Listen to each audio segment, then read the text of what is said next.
سب سے پہلی بات تو یہ ہے کہ میں دعا گو ہوں کہ اللہ تعالیٰ آپ لوگوں کے یہاں پر جو آمد ہے اللہ قبول فرمائے۔ آپ کا یہ جو سفر ہے، تربیت کے لیے سفر ہے، علم کے لیے سفر ہے، گویا کہ آپ طالب علم ہیں، اور طالب علم کی بہت زیادہ فضیلت اللہ تعالیٰ نے قرآن میں بھی، آیت میں بھی اللہ نے ذکر کیا، اور نبی کریم صلی اللہ علیہ وسلم نے احادیث میں اس کا تذکرہ کیا۔ تو جو بھی اس سفر پہ نکلتے ہیں تو اللہ تعالیٰ اس کو وہی اجر دیں گے جو دینی مدرسے کے طالب علم کو دیتے ہیں، اور ہم دعا گو ہے کہ اللہ تعالیٰ ہم سب کو وہ اجر عطا فرمائے، اللہ تعالیٰ وہ فضیلت ہمیں عطا فرمائے، اور ہمیں اللہ تعالیٰ دین اور شریعت کی اللہ علم نصیب فرمائے۔ یہ ذی الحج کا مہینہ ہے، اور آج یکم ذی الحج ہے۔ بہت سارے لوگ حج پہ گئے ہیں، بہت سارے لوگ جا رہے ہیں، تو جو گئے ہیں اللہ تعالیٰ اور جو جا رہے ہیں سب کے اللہ تعالیٰ حج و عبادات اور دعا اللہ قبول فرمائے، اور ان سب میں اللہ تعالیٰ ہم سب کا حصہ بھی فرمائے۔ اور اس کے ساتھ ساتھ اس کے بعد اسی میں جو اہم عبادات ہے، جو اہم اعمال ہے، جو نبی کریم صلی اللہ علیہ وسلم نے اس کا تذکرہ کیا ہے، وہ بھی ہمارے سامنے ہو کہ ان 10 دنوں کے اندر کون سے اعمال ہیں جو اللہ کے نبی صلی اللہ علیہ وسلم نے اس مہینے کے اور اس 10 دنوں کے جو بطور خاص فضیلت ذکر کیا ہے۔ اور بلکہ قرآن میں بھی اللہ تعالیٰ نے جو فرمایا کہ والفجر وليال عشر، فجر کی قسم اور 10 راتوں کی قسم۔ تو حضرت عبداللہ ابن عباس رضی اللہ تعالیٰ عنہ فرماتے ہیں کہ ان 10 راتوں سے مراد یہی ذی الحج کے ابتدائی 10 دن ہیں، اسی گویا کہ اللہ تعالیٰ نے قسم اٹھائے۔ ایک اور روایت ہے، باقاعدہ حدیث ہے اور صحیح حدیث ہے، اس کے اندر نبی کریم صلی اللہ علیہ وسلم فرمایا کہ ما من ایام العمل الصالح فیہن احب الی اللہ من هذه الایام العشر، کہ کوئی بھی دن اس طرح اللہ تعالیٰ کو پسندیدہ نہیں ہے، اس میں نیک عمل اللہ کو اتنے پسند نہیں ہے جس طرح ان 10 دنوں میں جو نیک عمل اللہ کو پسند ہے۔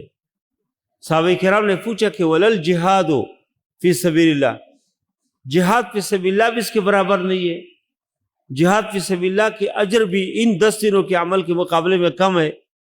نبی کریم صلی اللہ علیہ وسلم فرمایا کہ ہاں ولل جہاد فی سبیل اللہ، فرمایا کہ جہاد فی سبیل اللہ بھی اس کو نہیں پہنچ سکتے۔ لیکن پھر نبی کریم صلی اللہ علیہ وسلم نے فرمایا کہ الا رجل خرج بنفسه وماله فلم يرجع من ذلك بشيء، کہ ایک آدمی اللہ کے راستے میں نکل جاتے ہیں جہاد کے لیے، دین کے غلبی کے لیے، اور خود بھی نکلتے اور مال کو بھی ساتھ لے جاتے، خود بھی شہید ہو جاتے، اور اس کے پاس جو مال ہے، اگر اس کے پاس گھوڑا ہے، گھوڑا اللہ کے راستے میں شہید ہو جائے، گھوڑا بھی اللہ کے راستے میں جائے، یا مال لے جائے، مال کو بھی اللہ کے راستے میں خرچ کرے اور خود بھی اللہ کے راستے میں شہید ہو جائے، تو اللہ کے نبی نے فرمایا کہ اس کے اجر بہت زیادہ۔ تو ایک تو یہ 10 دن، اس کے اندر جو نیک اعمال ہے، اس میں عرفی کے دن کا روزے کے بطور خاص بہت زیادہ اہمیت ہے۔ نبی کریم صلی اللہ علیہ وسلم نے اس کی بہت فضیلت ذکر کیا کہ عرفی کے دن کا جو روزہ ہے، وہ فرمایا کہ احتسب علی اللہ، اللہ کے نبی نے فرمایا کہ میں یہ امید رکھتا ہوں کہ یہ ان یکفر السنۃ التي قبلہ والتي بعدہ، فرمایا کہ 1 سال کے پہلے گناہ 1 سال کے بعد گناہ سے معاف ہو جاتے۔ اسی طرح اس کے اندر ایک اہم عبادت جو ہے وہ قربانی ہے۔ قربانی کے مسائل ہمیں معلوم ہونے چاہیے کہ قربانی کے مسائل کیا ہے، اور قربانی میں لوگوں نے نصاب کا تذکرہ کیا، وہ سمجھتے ہیں کہ وہی نصاب جو زکوٰۃ کے لیے ہے وہ کہ وہ قربانی کے لیے بھی ہے۔ تو اسلام کی جو روح ہے اس کو آدمی جب دیکھتے ہیں، اسلام کی جو مزاج کو دیکھتے ہیں، اور یا اس قربانی کے جو فلسفے کو دیکھتے ہیں، تو اس سے معلوم ہوتے ہیں کہ یہ قربانی بہت معمولی چیز ہے جو اللہ کے راستے میں ایک جانور کے گلے کے اوپر چوری پھیر ہم پیش کرتے ہیں۔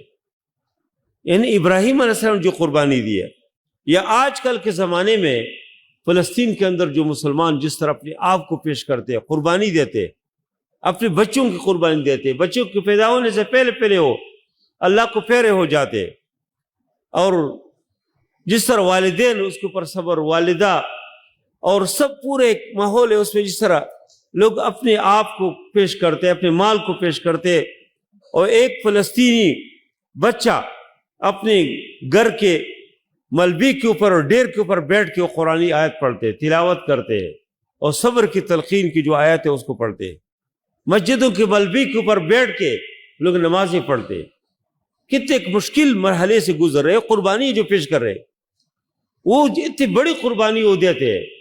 تو اگر ایک مسلمان اور مومن اگر وہ ادھر آرام سے سہولت کے اندر بیٹھا ہوا ہے اور وہ اپنے گائے کی قربانی پیش کرتے ہیں تو یہ کوئی بڑی قربانی نہیں ہے۔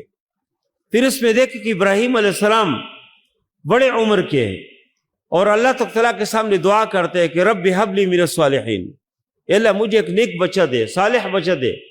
فبشرناہ بغلام حلیم، اس کو ایک بردبار بیٹے کی خوشخبری مل جاتے، اور جب وہ بچہ بھگ دوڑ کے قابل بن جاتے ہیں تو ادھر اس کو حکم ملتے ہیں، خواب میں دیکھتے ہیں اور بیٹے سے کہتے ہیں کہ انی ارا فی المنام انی اذبحک فانظر ماذا تری، کہ میں آپ کو خواب میں دیکھتا ہوں کہ میں آپ کو ذبح کر رہا ہوں، تم کیا، آپ کی کیا رائے ہے؟ اور ادھر وہ کہتے ہیں کہ یا ابت افعل ما تؤمر ستجدنی انشاءاللہ من الصابرین، اور پھر اسی حالات میں اپنے بیٹے کو لے کر مینا کے میدان میں جہاں پر حاجی حاضر ہو جاتے ہیں اور 3 جگہ کے شیطان کو کنکرے مارتے ہیں 10 ذی الحج کو، یہ وہ جگہ ہے کہ جہاں ابراہیم علیہ السلام کے پاس ایک بار شیطان آ گیا کہ تم کیا کر رہے ہیں، اپنے بیٹے کو ذبح کرتے، پھر آگے پھر آ گیا پھر آ گیا، اور 3 جگہوں میں ابراہیم علیہ السلام اس کی طرف کنکر پھینک دیا۔ ایک علامتی شیطان ادھر موجود ہے، لوگ اس کے اوپر سے نفرت کرتے ہیں، اور ابراہیم علیہ السلام اپنے بیٹے کی گلی کے اوپر چوری پھیرنے کے لیے تیار ہو جاتے، بیٹے کو گراتے ہیں، اور اللہ تعالیٰ ادھر قربانی کے ایک جانور پیش کرتے۔ تو اس لیے میں یہ سمجھتا ہوں کہ اتنی بڑی قربانی جو ابراہیم علیہ السلام نے دی ہے، اور یا جو احادیث ہے جو نبی کریم صلی اللہ علیہ وسلم فرمایا کہ من وجد ساعۃ لأن یضحی فلم یضحی فلا یقربن مصلانا، اللہ کے نبی نے فرمایا کہ کوئی آدمی اگر قربانی کی کچھ نہ کچھ گنجائش ہے قربانی نہیں کرتے، اللہ کے نبی نے فرمایا ہمارے مسلوں میں نہ آئے۔ اس لیے ایک اہم مسئلہ لوگوں نے جو بہت مشکل بنایا لوگوں کے لیے، جی کوئی کہتے اتنے نصاب ہو، کوئی کہتے اتنے نصاب ہو، یہ جو احادیث کی روح ہے اس کے ان تمام تقریباً فقہا کہ آراء اس کی روشنی میں آدمی دیکھتے ہیں تو اس سے معلوم ہوتے ہیں کہ قربانی کے لیے کوئی نصاب نہیں ہے۔ صدقۃ الفطر اس کے لیے کوئی نصاب نہیں ہے۔ صدقۃ الفطر کیا ہے کہ تم اپنی جیب سے کچھ نہ کچھ نکالتے ہیں، جس طرح آپ کے گھر میں خوشی ہے، آپ گھر میں بچے کھاتے پیتی ہے، آپ کے گھر میں بچوں کے کپڑے اب تیار کر اس کے لیے مٹھائی خرید رہے، اور گھروں میں بھی خوشی جائے۔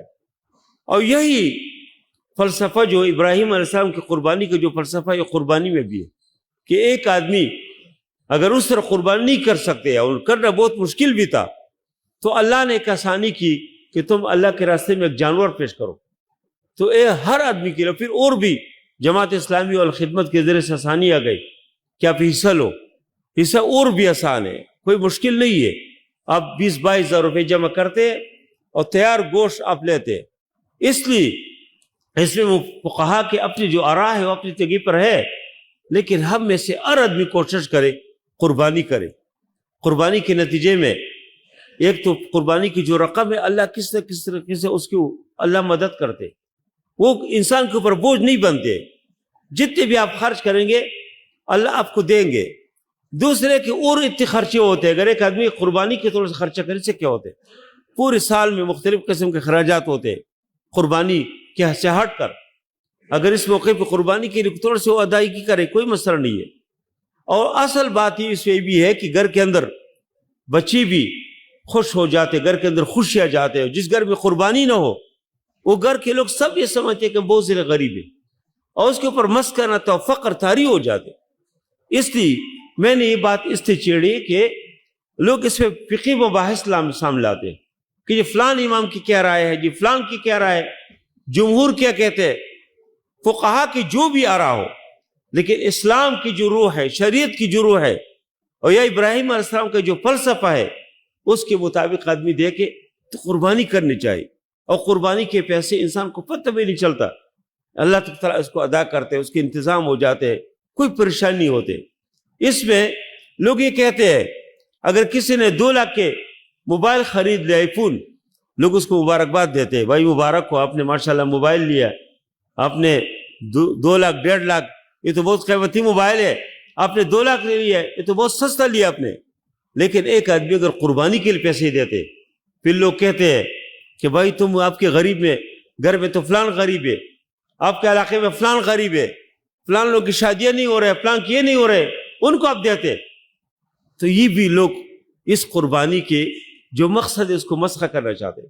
مولانا مودودی رحمہ اللہ نے جو قربانی کا جو مسئلہ جو کتاب ہے اس پہ ان تمام سوالات کے جوابات دیے کہ ایک قربانی کرنے سے کتنے فائدے ہوتے، کتنے لوگوں کو معیشت کو کتنا فائدہ ہوتے، ایک ایک گھر کو، ایک ایک غریب آدمی کو جو جانور کو پالتے ہیں، جو ادھر سے بازار لاتے ہیں، جو فروخت کرتے، جو اس منڈی میں جو چائے والے ہوتے اس کو کتنے فائدے ہوتے، جو موبائل کارڈ فروخت کرتے اس کو کتنے فائدہ ہوتے، اور پھر جو کسائی ہوتے ہیں، اور یعنی پورے اللہ نے ہر آدمی کے اس میں حصہ رکھا۔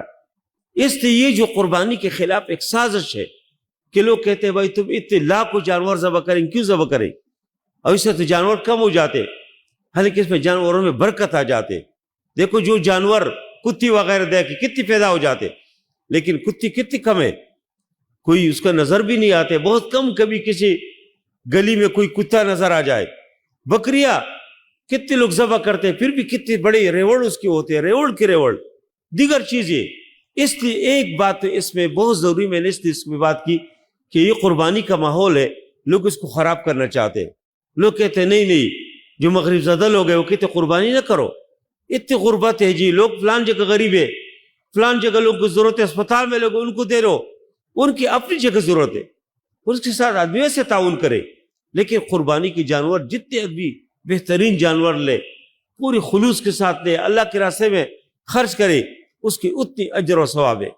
اور قربانی کے جو جانور ہوتے اس میں جب تک کوئی واضح کوئی عیب نہ ہو، واضح کوئی بھی عیب جو اس کو عیب سمجھا جاتا ہے، جب تک اس پہ کوئی واضح عیب نہیں ہے تو قربانی کوئی نقصان نہیں ہوتے۔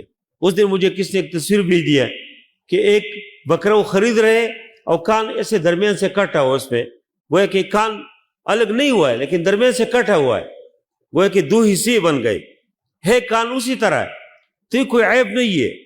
اسی طرح اگر وہ لنگڑا پن ہے، لیکن جب واضح لنگڑا ہو، جا نہیں سکتے، وہ اگر وہ آور ہے، دیکھ نہیں سکتے، دیکھنے میں اس کو تھوڑی سی دشواری ہے، چل سکتے ہیں، دیکھ سکتے ہیں، تو اس جانور کی یعنی نبی کریم صلی اللہ علیہ وسلم فرمایا کہ اس کی عیب بین عیبها، البین عورها، البین ضلعها، البین عرجها، اس کی ہر چیز جب بالکل واضح ہو تو جانور کی پھر قربانی نہیں ہوتے۔ اور عمر کی ہر جانور کی مختلف عمر ہے، وہ آدمی اس کا خیال کرے، بکری کے الگ اس کے دان نکلے ہو، اس کی عمر مناسب ہو دیگر کے۔ ایک اور بہت اہم بات ہے کہ قربانی میں تجزی نہیں ہوتے۔ قربانی اگر کوئی آدمی پیش کرتے، 2 آدمی مل کے ایک حصہ لیتے، یہ قربانی نہیں ہوتے۔ قربانی میں ضروری ہے کہ ہر آدمی کے الگ الگ حصہ ہو، ایک حصہ مکمل اگر 22,000 کا حصہ ہے تو یہ نہیں ہو سکتے کہ 2 آدمی ملے اور کہیں آئی 22,000 کا حصہ لیتے، یا 3 لوگ مل جائے کہ ایک حصہ مل کے لیتے گھر میں کھائیں گے، نہیں، اس طرح نہیں ہو سکتے۔ ہاں اگر ایک جانور ہے اس میں 7 حصے ہیں، لیکن 5 لوگوں نے مشترک لیا، 3 لوگوں نے مشترک لیا، 4 لوگوں نے مشترک لیا، یہ تو ہو سکتے ہیں۔ لیکن ایک حصہ کوئی تقسیم کرتے کہ کچھ میں لوں گا، کچھ آپ لے جی، یا کچھ رقم میرے پاس ہے کچھ آپ سے لوں گا جی، یہ پھر تجزی قربانی میں یہ صحیح نہیں ہے۔ اور دوسرے کہ کسائی کو قربانی میں آپ رقم تو دے سکتے ہیں، لیکن اس کو جانور کی جو دیگر چیزیں ہیں اس کو اجرت کے طور پہ، مزدوری کے طور پہ، یا گوشت اجرت کے طور پہ، مزدوری کے طور پہ دینا یہ جائز نہیں ہے۔ اس لیے کہ یہ قربانی جو آپ نے کیا بس اللہ کی رضا کے لیے کیا، آپ اللہ کی رضا کے لیے قربانی کرتے تو جو آپ کی کسائی کے ساتھ آپ نقد رقم آپ اس کو دے، آپ اس کو قربانی کی گوشت، قربانی کی کال یہ چیزیں نہ دے، بلکہ قربانی کی کال آپ اللہ کے نام پہ دو، مدرسوں کو، مسجدوں کو تو خیر نہیں، یا کوئی آپ کے پڑوس میں غریب آدمی ہے، فقیر آدمی ہے، اس کو پیش کرو، اس کو دو، لیکن کسائی کو نہیں دینا چاہیے۔ اس سے متعلق ایک اور بات ہے کہ اس کی گوشت قربانی کی جو گوشت ہے، تو اس میں قرآن تو یہ فرماتے کہ لن ینال اللہ لحومها ولا دماؤها ولکن ینالہ التقوی منکم، فرمایا کہ اللہ تعالیٰ کو گوشت نہیں پہنچتے، اللہ کو خون نہیں پہنچتے، اللہ تعالیٰ کو تقوی پہنچ جاتے ہیں، اصل چیز تقوی ہے۔ ایک آدمی اگر قربانی کرے اللہ کی رضا کے لیے، اللہ کے نام کے اوپر خون بہائے اور قربانی کی گوشت مکمل جانور پوری طرح اٹھا کے فریج میں رکھے، اس کی قربانی ہو جاتے، قربانی سے کوئی نقصان نہیں ہوتے، اس لیے کہ نیت آپ کی اللہ کی رضا ہے۔ اللہ تعالیٰ کو گوشت ضرورت نہیں ہے، اللہ تعالیٰ کو خون کی ضرورت نہیں ہے، اللہ تعالیٰ کو تو آپ کی نیت چاہیے۔ آپ نے اللہ کی رضا کے لیے قربانی پیش کیا، لیکن گوشت کے جانور، وہ جانور مکمل اٹھا کے اپنے فریج میں رکھ دیا، اس سے کوئی نقصان قربانی کو نہیں ہوتے جب آپ کی نیت قربانی اللہ کی رضا ہو۔ لیکن ایک انسان کتنی کھاتے، کیا کریں گے؟ گھر کے اندر پڑوس میں کتنے لوگ جو بیچارے سال میں ایک بار اس کو مقابل تھے کھانے کے، وہ انتظار میں ہوتے کہ اس گھر سے گوشت آ جائے، بلکہ بعض گھروں میں تو پہلے سے پیاز اور ٹماٹر کاٹ کے اور تڑکا لگا کے خواتین اور بچے انتظار میں ہوتے کسی گھر سے گوشت آ جائے، فلان اجی صاحب گھر سے گوشت آ جائے، ڈاکٹر صاحب گھر سے گوشت آ جائے، پروفیسر صاحب کے گھر سے، مفتی و عالم کے گھر سے، اور وہ گوشت اٹھا کے اپنے فریج میں رکھے، وہ بیچارے ویسے ہوتے۔ اور یا آج کل جو لوڈ شیڈنگ کا زمانہ ہے، 3 دن بعد بجلی کی وجہ سے وہ خراب ہو جائے، بجلی نہیں ہے، لوڈ شیڈنگ کی وجہ سے وہ گوشت گراتے، تو اس سے اچھا یہ ہے کہ اس کو تقسیم کرے، لوگوں کو دے۔ اس لیے فقہا نے یہ بتایا کہ تم ایک حصہ جو ہے اپنے پاس رکھو، ایک حصہ اپنے دوستوں کو دے دو، ایک حصہ جو ہے غریب و مستحقین کو دے۔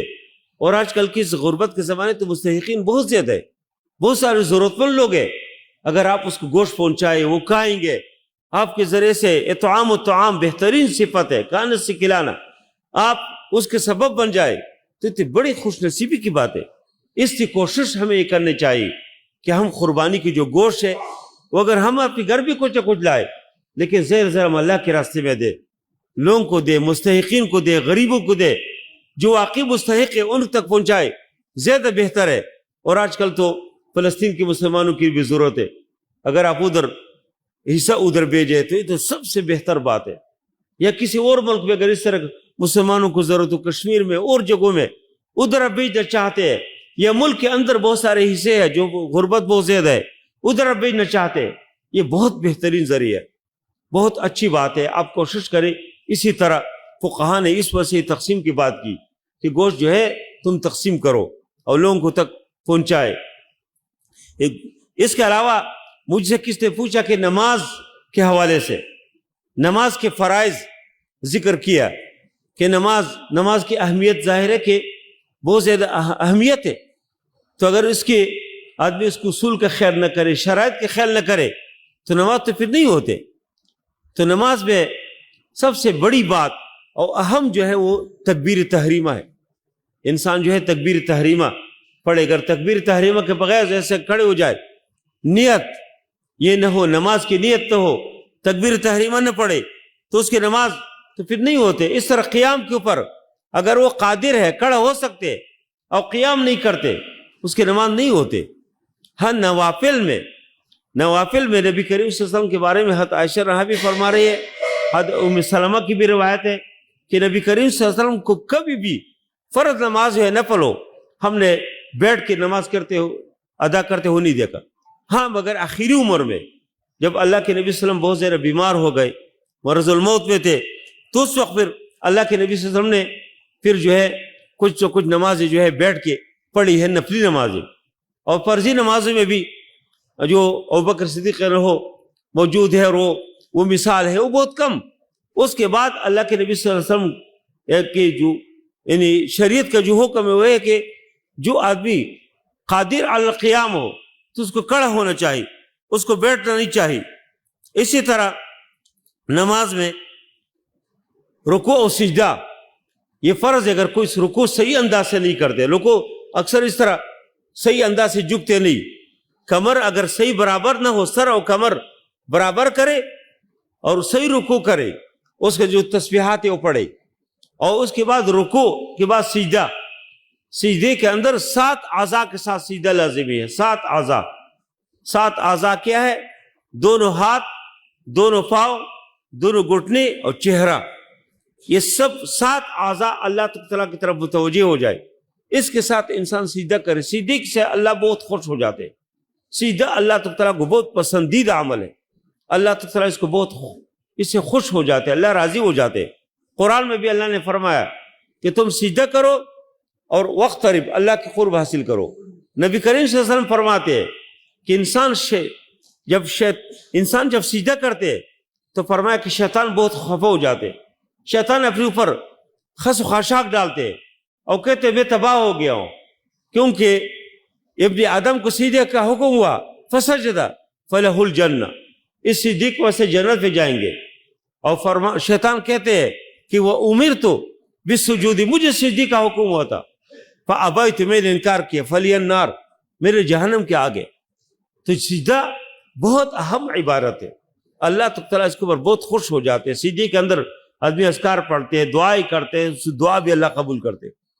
تو سجدہ ان 7 اعضاء کے ساتھ ہونا چاہیے کہ دونوں ہاتھ بھی، اس کو انگلیاں اللہ تعالیٰ کی طرف متوجہ ہو، پاؤں اس کو انگلیاں اللہ تعالیٰ کی طرف متوجہ ہو، گھٹنے یہ اللہ تعالیٰ کی طرف متوجہ ہو، اور چہرہ مکمل زمین کے اوپر لگ جائے.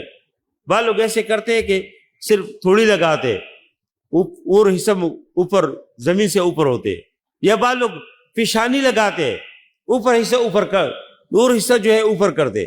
نہیں، ان پورے چہرے کو اس کو صحیح زمین کے ساتھ جو ہے اس کو لگائے تو اس سے اس کے نماز جو ہے ہو جاتے. اس طرح آخری جو قاعدہ ہے، قاعدہ اخیرہ، وہ بھی فرض ہے. 4 رکعتی نماز ہے یا 3 رکعتی نماز ہے، تو آخری جو قاعدہ ہے اگر اس کے لیے کوئی نہیں بیٹھے اور دوسرے رکعت کے کھڑے ہو جائے، اور بعض لوگ وہ کرتے پھر ساتھ اور رکعت ملاتے، ان کا خیال ہے کہ ہم نے 2 رکعت نفل پڑھی اور فرض ہم نے ادا کی. نہیں، اس طرح نماز نہیں ہوتے. ہاں البتہ یہ ہو سکتے ہیں 3 رکعتی نماز ہے، آپ نے 3 رکعت جب آپ نے تشہد کے اوپر بیٹھے، آپ نے وہ پڑھ لیا، سب کچھ پڑھنے کے بعد آپ کا خیال ہے کہ میری باقی کچھ نماز باقی ہے، آپ نے مکمل کیا، 4 رکعتی نماز ہے، آپ تشہد پڑھ لیا، آپ سمجھ رہے کہ میرے 2 رکعت اور باقی ہے، آپ کھڑے ہو گئے، ابھی آپ کو یاد آ گیا میرے تو 4 رکعت مکمل ہو گئی، ابھی اضافی میں پڑھ رہا ہوں، تو آپ نے جو 4 رکعت پڑھ لیا فرض آپ کی وہ ہو گئی، ابھی 2 رکعت آپ کے نفل ہے. اس کے لیے طریقہ کیا ہے کہ تم سیدھا سہوا کرو، ترغیب للشیطان، شیطان کو خفا کرنے کے لیے تم سیدھا سہوا کرو، آپ کے نماز مکمل ہو جاتے. لیکن آپ نے اگر آخری جو قاعدہ ہے اس پہ تشہد کے لیے بیٹھے نہیں اور آپ 5 رکعت کے لیے اٹھ جائے، یا 3 رکعتی نماز ہے اور 4 رکعت کے لیے اٹھ جائے، تو ادھر آپ کی نماز نہیں ہوتے. اس لیے قاعدہ آخری فرض ہے. اگر کوئی امام ہو نماز پڑھا رہے، اس سے غلطی ہو جائے تو پیچھے لوگوں کو کرنا چاہے، اس کو بٹانا چاہے، بار بار اس کو فتح دینا چاہیے، لقمہ دینا چاہتا ہے کہ بیٹھ جائے گا. 3 رکعتی نماز ہو، اور اگر 4 رکعتی نماز اس پہ بھی اس کو کہنا چاہیے. لیکن اگر اس سے پہلے کوئی اور قاعدے میں اس طرح ہو جائے، ایک بار آپ نے لقمہ دیا اور نہیں بیٹھے، بس صحیح، کوئی مسئلہ نہیں، اس صورت میں پھر اس کو جو ہے سیدھا سہوا کرنا چاہیے. جب امام مقتدی نے لقمہ دیا، سیدھا سہوا کیا، اس کی نماز مکمل ہو جاتے ہیں. تو بہرحال قاعدہ اخیرہ جو ہے اس میں فرض ہے. اس سے متعلقہ ایک اور بات ہے کہ سیدھا سہوا انسان کن حالات میں کرے. سیدھا سہوا انسان سے سہوا ہو جاتے تو کن حالات میں انسان سیدھا سہوا کرے. اللہ کے نبی صلی اللہ علیہ وسلم کے ساتھ 2 بار معاملات ہو گئی. ایک تو فجر کی نماز اللہ کے نبی صلی اللہ علیہ وسلم پڑھا رہے تھے، سورۃ روم کی تلاوت کر رہے تھے، تو اللہ کے نبی صلی اللہ علیہ وسلم تلاوت آگے پیچھے ہو گئی، خلط پلط ہو گئی. اور اللہ کے نبی صلی اللہ علیہ وسلم نماز کے بعد لوگوں سے کہا کہ دیکھو تم کیوں صحیح وضو نہیں بناتے، اور کہا کہ صحیح وضو نہ بنانے کی وجہ سے اثر پڑتے امام کے اوپر، اس پہ کوئی سیدھا سہوا نہیں کیا اللہ کے نبی نے. لیکن ایک بار عصر یا ظہر کی نماز ادا فرما رہے تھے تو 4 رکعتی کے بجائے 2 رکعت ادا کی. ادھر بڑے صحابہ موجود تھے، ابوبکر صدیق رضی اللہ عنہ موجود تھے، عمر فاروق رضی اللہ عنہ موجود تھے، یہ خلفائے راشدین سب کے سب دیگر بڑے بڑے صحابہ. لیکن اللہ کے نبی صلی اللہ علیہ وسلم کے احترام کی وجہ سے کس نے کچھ نہیں کہا. ان صحابہ میں ایک صحابی تھے جس کا نام بعض لوگوں نے ذو الشمالین بعض روایت میں، اور بعض میں ذو الیدین ہے، اس میں ہاتھ میں تھوڑی سی طوالت تھی، اور اس کا اپنا اصل نام امام بخاری جو نقل کیا خرباق کے نام سے تھے۔ اس نے کہا کیا قصرت الصلاۃ ام نسیت یا رسول اللہ، نماز کم ہو گئی یا آپ بھول گئے؟ اللہ کے نبی نے فرمایا کل ذالک لم یکن، اس میں کوئی کام نہیں ہوا، یعنی مجھ سے کوئی غلطی ہو گئی ہے اور انہیں قصر کا کوئی حکم آیا۔ وہ چونکہ بہت بے تکلف تھے اللہ کے نبی صلی اللہ علیہ وسلم کے ساتھ، اور دوسرے نے کہا وہ کہ بعد ذالک قد کان، اس میں کوئی کام ضرور ہوا۔ جب اس نے یہ بات کی تو اللہ کے نبی صلی اللہ علیہ وسلم متوجہ ہو گئے اور صحابہ سے پوچھا کیا صدق ذو الیدین، ذو الیدین سچ بولتے؟ لوگوں نے کہا اللہ کے نبی آپ نے 2 رکعت ادا کی۔ تو اللہ کے نبی صلی اللہ علیہ وسلم نے واپس اس کے ساتھ 2 رکعت ملائے اور نماز ادا کی مکمل، اور سیر سہو کیا۔ تو اور اس کے بعد پھر اللہ کے نبی نے فرمایا کہ میں جو ہو انی لانسی او انسا لاسن، مجھ سے غلطی ہو جاتی ہے، بشر ہو انسان ہو، یا مجھ سے غلطی کرائے جاتے ہیں، اللہ تعالیٰ مجھ سے اس طرح کراتے ہیں۔ کس مقصد کے لیے؟ لاسن، تاکہ میں آپ کے نمونہ بنوں۔ اگر اللہ کے نبی صلی اللہ علیہ وسلم کبھی کوئی غلطی نہ کرتے تو کبھی نماز میں کوئی غلطی گنجائش تو نہیں تھی نا، کیسے معلوم کرتے اس میں کیا عمل کرے؟ تو بہرحال انسان کے ساتھ یہ ہو جاتے ہیں، کبھی انسان نماز میں غلطی اسے ہو جاتی ہے، غلطی کو صورت میں کیا کرے؟ سیر سہو کرے۔ سیر سہو کن کن حالات میں کرے وہ یاد کرنے قابل ہے۔ تمام فقہا تقریباً جو بات کر رہے اس میں ایک تو یہ ہے کہ واجب رہ جائے، واجب رہ جائے، نماز آپ کی مکمل ہو جاتے اگر آپ سیر سہو کرے۔ مثلا وتر کی نماز ہے، وتر آپ پڑھ رہے، آپ کے قنوت رہ جائے، قنوت دعائے قنوت آپ بھول جائے اور آپ ڈائریکٹ رکوع میں گئے، بعض لوگ بہت دیر بار امام کو جو ہے لقمے دیتے ہیں، اس کو واپس لاتے، اس کے نہیں کرنا چاہیے۔ جب وہ ایک بار رکوع میں گیا یا آپ خود انفرادی پڑھ رہے، آپ سے قنوت رہ جائے اور آپ رکوع میں گئے، بس گئے، اب یہ نماز پڑھو، نماز کے بعد کیا کرو؟ سیر سہو کرو۔ یہ قنوت پڑھنا واجب تھا، آپ نہیں پڑھ سکے تو آپ ابھی سیر سہو کرو۔ اس طرح کوئی اور آپ سے واجب رہ جائے تو تم سیر سہو کرو۔ دوسرے کہ فرض اگر رہ جائے تو نماز نہیں ہوتے، لیکن فرض میں آپ سے تقدیم و تاخیر ہو جائے، فرض کی نماز میں آپ سے تقدیم و تاخیر ہو جائے۔ مثلا یہ قاعدہ خیر ہے، آپ کو بیٹھنا چاہیے، اب تھوڑا شک میں تھے، کھڑے ہو گئے، ابھی سوچا پھر بیٹھ گئے، تو فرض آپ کو یہ تھا کہ آپ کو فوراً بیٹھنا چاہیے، فرض میں آپ سے تقدیم و تاخیر ہو گئی تو اس صورت میں بھی سیر سہو کرنا چاہیے۔ آپ جو ہے نماز پڑھ رہے، آپ نے 3 رکعتی ہے 4 رکعتی نماز ہے، آپ کو شک ہے کہ میں نے مکمل نماز ادا کی کہ نہیں، آپ شک میں کہ نماز میرے مکمل ہو گئی کہ نہیں ہوئی، شک میں، تو اس صورت میں آپ کی جو غالب گمان ہو، آپ کے ذہن میں جو بات ہے کہ میں نے 3 رکعت ادا کیے، بس اس کے اوپر آپ بنا کرو، اسی کو پڑھو۔ اگر آپ کے ذہن میں ہے کہ نہیں 4 رکعتی نماز ہے، 1 رکعت باقی ہے، تو 1 رکعت پڑھو۔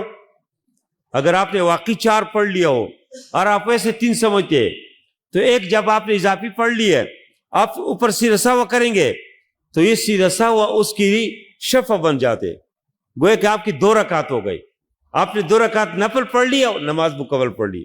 اگر آپ نے واقعی آپ نے 4 رکعتی نماز ہے، آپ نے 3 پڑھ لیا ہو اور آپ کا خیال ہے کہ میں نے 4 پڑھ لیے، آپ غالب گمان کے اوپر آپ نے سلام پھیر دیا، سیر سہو کیا، تو یہ جو ایک آپ نے سیر سہو کیا یہ قائم مقام بن جاتے 1 رکعت، اس لیے کہ آپ کا خیال تو یہ کہ میں نے مکمل کیا، لیکن مکمل کیا نہیں ہے، تو آپ اس صورت میں آپ نے سیر سہو کیا، آپ نے گویا کہ اس سیر سہو اسے 1 رکعت قائم مقام بن جاتے ہیں، آپ کی نماز مکمل ہو گئی۔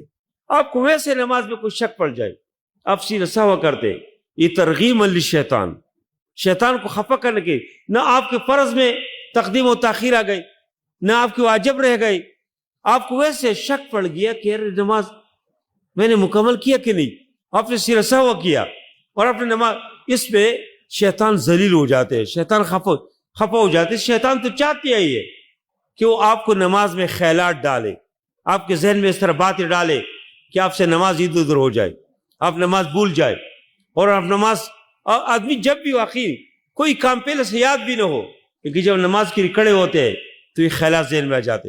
امام ابو حنیفہ رحمہ اللہ کے پاس کہتے ہیں کہ ایک آدمی آیا, اس نے کہا کہ میرے گھر کی کسی کونے میں کوئی خزانہ کوئی مال رکھ دیا اور ابھی مجھے جگہ معلوم نہیں ہے. تو امام صاحب نے کہا کہ میں کیا کروں, آپ نے خود رکھ دیے, جاؤ تلاش کرو. اس نے کہا نہیں, مجھے یقین ہے کہ آپ بتائیں گے, تو آپ بتاؤ. تو امام صاحب نے کہا چلو اس طرح کرو, جاؤ وضو کرو اور فجر تک نماز پڑھو, نفلی نماز پڑھو, تو یہ جگہ آپ کو معلوم ہو جائے گی. وہ جب گھر گیا, وضو کیا, اور جو ہی اس نے نیت باندھ دیا تو ادھر یاد آ گئی بات کہ تو فلان جگہ میں, واپس آ گیا. امام صاحب سے کہا وہ چیز تو مل گئی. امام ابو حنیفہ رحمہ اللہ نے فرمایا کہ شیطان نہیں چاہتے تھے کہ آپ فجر تک نماز پڑھیں, اس سے فوراً اس کو آپ کو یاد دلائے. اس طرح شیطان دل میں خیالات ڈالتے, کوئی چیز آپ کو پہلے کوئی ذہن میں نہ ہو, لیکن جب نماز کے لیے کھڑے ہوتے ہیں دین میں مختلف قسم کے خیالات آتے ہیں. تو ان حالات میں جو قرآن نے فرمایا کہ فوائل للمصلین, فوائل للمصلین, نمازیوں کے لیے تباہی ہے. الذین هم عن صلاتهم ساہون, جو اپنی نمازوں سے غافل ہے. الحمدللہ قرآن نے یہ نہیں فرمایا کہ فی صلاتهم, نمازوں میں نہیں کہا, نمازوں سے. نماز سے جو غافل ہے اس کے لیے ہلاکت ہے. جس سے نماز کے اندر کوئی کمزوری ہو جاتے اس کے لیے گناہ نہیں ہے, یہ انسان کے ساتھ لگی ہوئی چیز ہے. ایک اور سیدھا سہوا کی صورت ہے, وہ یہ ہے کہ امام ہے مثلا, اس کو زور کی نماز پڑھا رہے ہیں تو سری پڑھنا چاہیے. اس کو خیال ہے کہ میں مغرب پڑھ رہا ہوں, اس نے جہری پڑھ لیا, اس صورت میں بھی اس کو سیدھا سہوا کرنا چاہیے. یا کوئی جہری نماز ہے, مغرب کی نماز ہے, عشاء کی نماز ہے, فجر کی نماز ہے, اس کو جہرن پڑھنا چاہیے. وہ جب آگے ہو گئے آرام سے خاموش کھڑے, پیچھے سے کس نے لقمہ دیا, یاد آ گیا تو میں تو مغرب پڑھا رہا ہوں, اس نے تلاوت شروع کی. تو ان صورت میں بھی سیرہ سہوا کرنا چاہیے, سیرہ سہوا, تاکہ ان سے غلطی ہو گئی. جہاں قرات کرنا چاہیے ادھر وہ خاموش رہے, جہاں قرات نہیں کرنا چاہیے ادھر سے جو ہے تلاوت شروع کی. تو ان صورتوں میں اس کو سیرہ سہوا کرنا چاہیے تاکہ اس کو شیطان جو ہے اسے خفا ہو جائے. اس طرح کس نے یہ مجھ سے پوچھا ہے کہ غسل کے فرائض تو ظاہر ہے کہ 3 فرائض ہے. ہاں, کہ ایک تو جو ہے منہ میں پانی ڈالنا, وہ مبالغے کے ساتھ ڈالنا, مزمزہ کرنا. دوسری ناک پہ پانی, اور ناک پہ پانی ڈالنا بھی استنشاق یعنی ادخال الماء, اور استنثار اخراج الماء, پانی ڈالنا اور پھر نکالنا. اور اس کے بعد پھر پورے سر کے اوپر, پورے بدن کے اوپر پانی ڈالنا. بدن کے اندر کوئی ایک بال کے برابر حصہ اگر خشک رہ جاتے تو غسل نہیں ہوتے. مکمل بدن دھونا, بدن کی تمام یعنی اگر داڑھی ہے, سر کے اوپر بال ہے, اس کو اندر جو ہے پانی پہنچانا یہ ضروری ہوتی ہے. اس سے پہلے اس کے لیے باقاعدہ جس طرح نماز کے لیے وضو کرتے اس طرح وضو کرے, تو یہ سنت ہے. پھر کس نے یہ بھی سوال کیا ہے کہ کبھی کبھی انسان وہ محسوس کرتے ہیں کہ میں جو ہے میرے اوپر میں جنوب ہو گیا ہوں, لیکن اس کو خواب یاد نہیں ہے, اس کو کچھ یاد نہیں ہے, کپڑے گندا ہے, تو اس صورت اس کے اوپر غسل ہے. اگر اس نے خواب دیکھا ہو, احتلام کی صورت, خواب دیکھا ہے, خواب میں اس کی شادی ہو جائے, سب کچھ نے کیا, لیکن اس کو اس کے کپڑے گندہ نہیں ہے, تو صورت میں اس کے اوپر غسل نہیں ہے. اس لیے کہ حدیث میں ہے کہ الماء من الماء, پانی پانی سے. جب اس کے کپڑے پاک ہے, اس کی گندہ نہیں ہے, اس کے اوپر غسل نہیں ہے. لیکن ایک آدمی کو بالکل خواب یاد نہیں ہے, کچھ یاد نہیں ہے, لیکن اس جب اٹھتے ہیں وہ کپڑے دیکھتے ہیں, کپڑے اس کے ناپاک ہے, گندا ہے, تو گویا کہ اس کے اوپر اس صورت میں اس کے اوپر غسل لازم ہو جاتے. اور اس کے علاوہ یہ تو احتلام کی صورت ہے. ایک اپنی بیوی سے ہم بستری کی صورت, ہم بستری کی صورت میں یہ حدیث جو الماء من الماء ہے یہ اس کے اوپر نہیں ہے, یہ احتلام کی صورت میں. اس صورت میں اگر اس کی دخول ہو جاتے تو اس اخراج الماء ہو, پانی نکلے یا نہیں نکلے, اس کے اوپر غسل لازم ہو جاتے. اس صورت میں اس کو غسل کرنا چاہیے. اس کے علاوہ کس نے یہ پوچھا ہے کہ مردے کو کیسے غسل دے. واقعی بہت اہم مسئلہ ہے. مردے کو غسل دینا بہت جو ہے بہت ثواب ہے. ہمارے لوگ اکثر میت سے ڈرتے, میت سے ڈرنا نہیں چاہیے. آپ کی بائی ہے، آپ کے والد ہے، آپ کے گھر کے آدمی ہے، آپ کسی مولوی صاحب کو بلاتے اس کو غسل دو، یا کسی رفاہی ادارے میں اس کو بیچتے، کیوں اس طرح کرے؟ آدمی خود غسل کیوں نہ دے؟ بہت ثواب کی بات ہے، بہت اجر ہے اس میں. تو اس میں میت کے لیے غسل کوئی الگ غسل نہیں ہے، وہی جو ایک زندہ انسان غسل کرتے اس طرح غسل ہے. پھر جو ہے اس کے جس طرح انسان غسل سے پہلے وضو کرتے اس طرح کے ہاتھ اس کو کچھ نہ کچھ بھی دھوئے، اس کو منہ میں کچھ نہ کچھ پانی، اس کے ناک میں تھوڑا پانی ڈالے، اور اس کے بعد اس کو پہلے جو ہے بائیں طرف کر کے دائیں طرف پانی ڈالے، اور پھر جو ہے دائیں طرف کر کے بائیں طرف پانی ڈالے، اور پھر اس کے اوپر مکمل بدن کے اوپر جس طرح زندہ کو غسل دیتے اس طرح غسل. لیکن ظاہر ہے کہ اس کے ستر عورت ان چیزوں کا خیال ہونا چاہیے. اس کو مکمل ننگا کرنا، مکمل لوگوں کو دیکھنا یہ مناسب نہیں ہے. اس کو مطلب اس انداز سے اس کے وہ کرنے چاہیے. ایک منٹ کرتے. تو یہ غسل ویسے احکامات سیکھنا الگ ہے، لیکن یہ غسل ہمیں دینا چاہیے. میت سے ڈرنا نہیں چاہیے. میت کسی کو کہتے نہیں. یہ جو لوگوں نے مشہور کیا میت یہ کچھ نہیں ہے، ہمارے بھائی ہے، ابھی تک ہمارے ساتھ بیٹھے تھے. ابھی جب اس کی روح نکل جائے ہم اسے ڈرنا شروع کریں، کیوں ڈرے اسے؟ اسی طرح تیمم بھی اللہ تعالیٰ نے اس امت کے لیے بہت آسانی دی ہے. ایک مسلمان اور مومن کی جگہ پانی نہیں ہے، پانی کے اوپر قادر نہیں ہے، یا بیمار ہو جاتے ہیں، پانی ہے لیکن پانی بہت ٹھنڈا ہے، اس سے بیمار ہو جاتے ہیں، اس کو کوئی نقصان ہو جاتے ہیں. پانی کسی سے آدمی کے پاس ہے، اگر اس سے پانی مانگتے پانی دیں گے نہیں.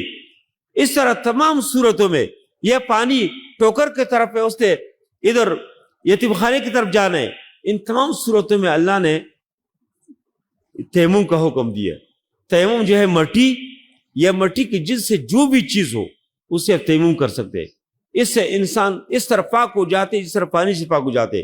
اس سے کہ شرعاً اور فن صفائی کے لیے جو آلے ہے وہ دو چیزیں، یا پانی ہے یا مٹی ہے.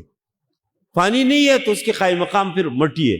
مٹی کو ہاتھ ایسا لگائے، یا مٹی کی جن سے جو بھی چیز ہو، حتیٰ کہ چادر وغیرہ بھی تقریباً اس میں کچھ نہ کچھ گرد و غبار ہوتے. آپ کی ٹوپی، آپ کے کپڑے، تو اس میں کچھ نہ کچھ گرد و غبار ہوتے. یہ سارے جنس اور جو بھی چیز ہو اس کو پر آپ ہاتھ لگائے تو ضربۃ الوضوء و ضربۃ للذراع. بعض لوگوں کا یہ خیال ہے کہ ایک ضربہ کافی ہے. ایک ضربہ، ایک بار جب ہاتھ لگاتے تو اس کو چہرہ یہ دو اس طرح کریں گے. اس سے اگر آپ وضو نہیں ہے تو وضو آپ کے ہو جاتے. سالہ پانی ہے آپ کے لیے وضو ہے. آپ کو غسل کی ضرورت ہے، پانی نہیں ہے، یہ پانی آپ استعمال نہیں کر سکتے، آپ بیمار ہو جاتے، کوئی اور وجہ ہے، یہی تیمم اس کے لیے قائم مقام ہے. اس سے انسان، نبی کریم صلی اللہ علیہ وسلم نے فرمایا کہ انسان اس طرح پاک ہو جاتے، اس طرح پاک ہو جاتے کہ ہڈی کے اندر بھی اگر کوئی میل کچیل ہے وہ بھی ختم ہو جاتا. ہڈی کے اندر تو میل کچیل نہیں ہوتے. یعنی انسان کو، مسلمان و مومن کو یقین دیا کہ آپ یہ سمجھے کہ جس طرح پانی سے انسان پاک و صاف ہو جاتے اسی طرح انسان جو ہے تیمم سے بھی پاک ہو جاتے. استخارے کس نے پوچھا؟ یہ سوال ہے کہ استخارہ کا مطلب ہے اللہ سے خیر طلب کرنا، طلب الخیر من اللہ. لیکن استخارے کے لیے جو فٹ پاتھ کے اوپر لوگ بیٹھے ہوتے وہ استخارہ نہیں کر سکتے آپ کے، یا لوگ جاتے فلان کے پاس میرے لیے استخارہ کرو. نہیں، استخارہ کیا چیز ہے کہ دو کام ہے آپ کے، آپ اس پہ شک میں کہ یہ کام کرو کہ یہ کام کرو. مثلا کسی کو رشتے کا پیغام ہے، دو جگہ ہے کہ ادھر سے رشتہ کرے کہ ادھر سے کرے. کاروبار کرنا چاہتے ہیں، دو کاروبار ہے، کپڑے کاروبار شروع کرو کہ کوئی جنس و دیگر چیزیں. جزاک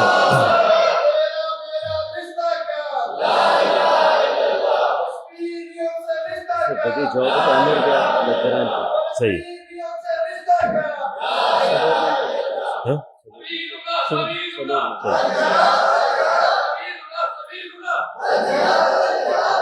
تو استخارے کے لیے کس کے پاس جانے کی ضرورت نہیں ہے. آپ جب استخارہ کرنا چاہتے کس چیز میں آپ کو شک ہے کہ کیا کرو، یہ کام کرو کہ نہیں، تو آپ جو ہے آپ اس کے لیے آپ رات میں 2 رکعت نماز پڑھیں اور اللہ سے دعا کریں. وہ جو استخارے کی دعا ہے اگر کس کو یاد ہو، یاد کرنے بھی چاہیے، بہت اچھی بات یہ. اللہم انی استخیرک بعلمک واستقدرک بقدرتک من فضلک العظیم فانک تقدر ولا اقدر وَتَعْلَمُ وَلَا أَعْلَمُ، یہ جو دعا ہے اگر کسی کو یاد ہو تو بہت اچھی بات ہے. یہ نہیں ہے ویسے ذہن بنائے کہ یا اللہ یہ دو کام ہے، کیا کرو، یہ کام کرو کہ یہ کام کرو، لیکن وہ آپ کے ذاتی کام ہو، اجتماعی معاملات نہ ہو. ضیاء الحق مرحوم نے اس میں استخارہ کیا تھا کہ اسلامی نظام نافذ ہو کہ نہ ہو. اس میں استخار نہیں ہوتے، وہ تو اللہ کا حکم ہے، اسلامی شریعت، اسلامی آپ کے ذاتی معاملات ہے. تو اس پہ پھر یہ بھی ضروری ہے کہ آپ کے پاس کوئی خواب میں کوئی بزرگ آئیں گے، کوئی فرشتہ آئیں گے، آپ سے کہیں گے کیا کام کرو یا نہیں. آپ جب آپ نے استخارہ کیا اور صبح ایک پہلو کے اوپر مطمئن ہو گئے، بس آپ سمجھے کہ یہی کام، یہ اللہ کا حکم ہے کہ یہ کام کرو. اس میں کسی اور کے پاس جانے، کسی پیر کے پاس، کسی مولوی کے پاس، کسی سڑکوں میں جو لوگ بیٹھے ہوتے ہیں نہ نمازیں پڑھتے، لوگ ادھر جاتے وہی میرے لیے استخارہ کرو، پیسے لیتے، اس طرح کسی چیز کے استخارے کی ضرورت نہیں ہے. کس نے یہ سوال کیا، ایک بزرگ آدمی عمر بھی لکھا ہے کہ میرے 70 سال عمر ہے اور میں دوسری شادی کرنا چاہتا ہوں، تو پہلی بیوی سے اجازت لو کہ نہیں، پہلی بیوی کی اجازت ضرورت نہیں ہے. اس لیے کہ اسلام نے 4 شادیوں کی اجازت دی ہے، مثنیٰ و ثلاث و رباع. تو 4 بیوی اگر آپ اس میں بیوی آپ کی راضی ہو جائے، اس کو مشورے سے ہو جائے تو بہت اچھی بات ہے. لیکن دنیا کے اندر کبھی بھی کوئی بیوی ایسے نہیں ہے کہ وہ کہے کہ ماشاءاللہ تم بھی شادی کرو، اور جو کرے وہ اپنے لیے کیا کریں گے، خود مسائل پیدا کریں گے. تو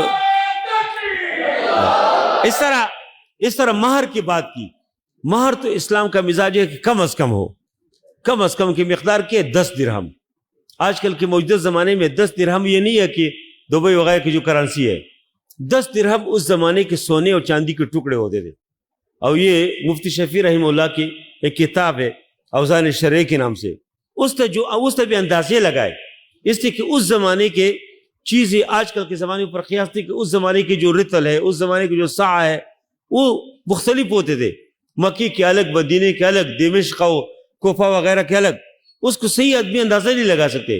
لیکن مفتی شفیع رحمہ اللہ نے ویسے ایک اندازہ لگایا، اس نے لگائے تقریباً اس زمانے کے 10,000 15,000 کے درمیان کوئی رقم بن جاتے، یعنی کم از کم یہ ہو، اس سے کم نہ ہو. اور زیر کے کوئی اس کے لیے مقدار نہیں ہے، جو جتنی بھی زیر دے سکتے، لیکن اتنی دے کہ لوگوں کی آسانی ہو، لوگ مشکل میں نہ پڑے. ویسے نہ ہو کہ آپ زیر دے اور پھر ان لوگوں کے لیے کیا ہو، ان لوگوں کے لیے مشکلات بن جائے. اس طرح جمع بین الصلاتین کس نے پوچھا، جمع بین الصلاتین بالکل جائز ہے، صحیح احادیث ثابت ہے. ظہر و عصر ملا سکتے، مغرب و عشاء ملا سکتے. آپ سفر پہ جا رہے، یہ بھی ممکن ہے کہ ادھر سے ظہر و عصر، ظہر کے ٹائم داخل ہے، ظہر کے ساتھ عصر بھی پڑھ نکلو. یا اگر آپ سمجھتے ہیں نہیں ادھر قریب جا کے ظہر تھوڑا سے لیٹ کرتا ہوں، عشاء اور عصر کے ساتھ پڑھتے، یہ بھی صحیح ہے. مغرب و عشاء ملاتے ہیں، پہلے وقت میں بھی بعد کے وقت میں بھی. صرف اختلاف اس میں ہے ائمہ کے درمیان کہ امام ابو حنیفہ رحمہ اللہ سمجھتے ہیں کہ یہ جمع سوری ہے، شکل جمع کے، کہ ظہر کو آدمی لیٹ کرے اور عصر کو تھوڑا پہلے کرے اور پھر ادا کرے. اور امام شافعی اور سارے ائمہ کہتے ہیں کہ نہیں، یہ جمع معنوی ثابت ہے کہ دونوں ایک وقت میں عصر اور ظہر پڑھے، مغرب میں عشاء اور مغرب پڑھے. مزدلفہ میں دیکھو، عرفات کے میدان میں حاجی، سارے حاجی ظہر عصر ملاتے. پھر مزدلفی میں جب جاتے تو مغرب و عشاء ایک ہی امام کے پیچھے ایک ہی جماعت کے ساتھ ادا کرتے. تو جمع بین الصلاتین جو ہے بالکل جائز ہے، پڑھنا چاہیے اس کو. اچھا، یہ جو ایک سوال کس نے کیا کہ قربانی کے جانور سے عقیقہ کا حصہ رکھ سکتے؟ بالکل رکھ سکتے. قربانی کی جانور ہے، کسی نے ساتھ اسے ہے، آپ کے ایک حصہ آپ نے عقیقہ رکھ دیا، رکھ سکتے. عقیقہ مطلب کہ خون بہانا ہے، تو آپ خون بہاتے ہیں، بہت اچھی بات ہے. اور یہ مزید کوئی بہت سارے تفصیلی سوالات ہیں کہ رفع الیدین سے کچھ لوگ نماز رفع الیدین سے پڑھتے ہیں، اس کے بغیر جمع. اور یہ بہرحال رفع الیدین بھی ثابت ہے، امین بالجہر، یہ صحیح احادیث ثابت ہے. ہمارے لوگوں نے اس کو شر بنایا. اللہ کے نبی صلی اللہ علیہ وسلم کے عمل ثابت ہے، خلفائے راشدین کے عمل ثابت ہے، بہت سارے صحابہ سے ثابت ہے امین بالجہر، اور یہ رفع الیدین ثابت ہے، اس میں کوئی شک نہیں ہے. ہمارے موطا امام محمد جو فقہ حنفی کے معتبر کتاب ہے، ہم جو پڑھاتے ہیں اس میں یہ ہم اپنے درمیان بیٹھے لوگ یہ کہتے ہیں کہ بھائی امام محمد احادیث نقل کر، صحیح احادیث، پھر کہتے ہیں کہ ہمارا رائے ہے، ہمارے مذہب یہ ہے. تو امام ابو حنیفہ رحمہ اللہ کے رائے یہ نہیں ہے. اور دیکھیں آپ رفع الیدین سب کرتے، دیکھو ہم بھی رفع الیدین کرتے، ہم احناف ہیں نا، ہم تکبیر تحریمہ کے ساتھ کرتے، ہاتھ اٹھاتے سب کے نہیں۔ جو لوگ اہل حدیث ہے، جو رفع الیدین قائل ہے، اس کی بھی کئی قسم ہے۔ کچھ لوگ ایسے ہیں کہ جو تکبیر تحریمہ کے ساتھ بھی کرتے، اور جب رکوع کے لیے جاتے پھر اس طرح کرتے، پھر آگے نہیں کرتے۔ کچھ اس طرح لوگ ہیں کہ جب رکوع سے اٹھتے ہیں پھر کرتے، پھر بھی کرتے۔ پھر کچھ اس طرح لوگ اس پہ کہ جو دوسری سجدوں سے اٹھتے پھر بھی کرتے۔ یعنی رفع الیدین تو ہم بھی کر رہے ہیں، وہ بھی کر رہے ہیں، سب کرتے، لیکن کوئی ایک جگہ کرتے، کوئی دو جگہ، کوئی تین جگہ، کوئی زیادہ کرتے۔ دوسرے امین بالجہر، امین بالجہر بھی صحیح حدیث ثابت ہے۔ امام ابو حنیفہ رحمہ اللہ کی رائے ہے کہ یہ صرف دعا ہے، اور دعا میں بہتر سر ہے، سر دعا میں بہتر یہ ہے کہ آدمی خاموشی کے ساتھ پڑھے۔ یہ تو ہے تو دعا، اس لیے امام صاحب کہتے ہیں کہ خاموشی پڑھے۔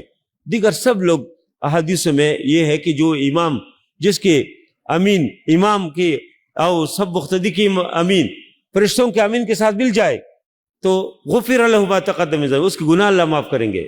یعنی امین بالجہر، اس پہ کوئی شر نہیں کرنا چاہیے۔ کہتے ہیں کہ ہندوستان کے اندر آخری بات ہے، ہندوستان کے اندر اس پہ اختلاف آ گیا کہ امین بالجہر ہے کہ نہیں۔ ایک ہندو جج کے پاس لوگ گئے، اس نے کہا میں آپ کی کتابوں کو مطالعہ کر کے بتاتا ہوں۔ اس نے ایک ہفتے بعد جب بلایا، اس نے کہا کہ میں نے آپ کی کتابوں کا مطالعہ کیا، آپ کی کتابوں میں امین بالشر بھی ہے، امین بالسر بھی، امین بالجہر بھی ہے، لیکن آپ کا جو یہ مناظرہ ہے امین بالشر میں، امین بالشر نہیں ہے۔ اسے کوئی زور سے پڑھے، کوئی آرام سے پڑھے، کوئی ادھر ہاتھ رکھ، کوئی ادھر پڑھے، نماز پڑھے بس۔ اس زمانے میں کوئی مسجد آ جاتے ہیں جس کی قدر کے اسلامی تحریک الحمدللہ جماعت اسلامی اللہ کی بہت بڑی نعمت ہے، اس میں یہ مباحث نہیں ہے۔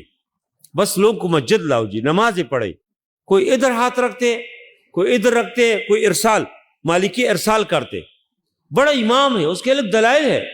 اس لیے ہمیں اختلافات میں نہیں ہونا چاہیے۔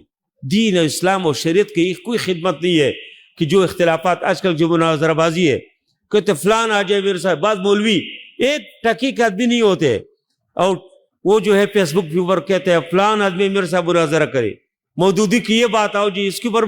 بھائی مودودی کے پاؤں کے خاک تک تم نہیں پہنچ سکتے، تم کیا ہو؟ وہ کہتے ہیں مودودی یہ ہے جی، مودودی نے فلان میں یہ لکھا ہے، اپنے آپ کو صرف مشہور کرنے کے لیے، اس کے کوئی حیثیت نہیں ہوتے۔ اس لیے ان چیزوں کی ہمیں ان اختلافات کے ہمیں شکار نہیں ہونا چاہیے۔ یہ بہت سارے سوالات اور بھی ہے، یہ میں ساتھ لے جاتا ہوں، اور میں ادھر ہی ہوتا ہوں، کبھی اگر کس نماز میں کس نے پوچھنا ہو انشاءاللہ پھر اس کے جواب دیں گے۔ جزاکم اللہ خیرا، احسن الجزاء فی الدارین۔